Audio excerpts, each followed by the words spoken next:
लग्न करून काही कोणाचं भलं झालं नाहीये, रडताय सगळे. आणि कोणी शिकवलं तिच्या भावाला उधार पैसे द्या आणि मग तिच्या मम्मी पप्पाला सांभाळा, मग ते घरी येतील 15-20 दिवस राहतील, इथं आपले वांदे त्यांना कुठं सांभाळायचं. आणि मग दर 2-3 दिवसांनी तिच्या घरच्यांशी बोला, ते बी खोटं खोटं. बरं आहे ना, कसं चालू आहे सगळं.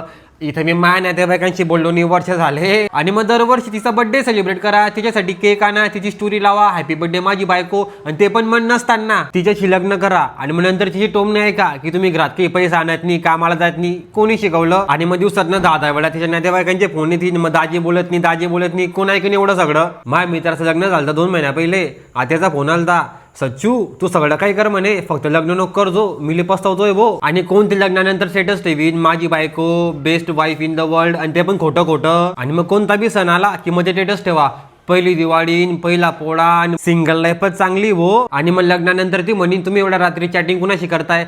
आता तिच्यासाठी मी काय माझ्या गर्लफ्रेंडला बी सोडून देऊ का काय. लग्न करायचं 2-4 महिन्याच्या हाऊससाठी.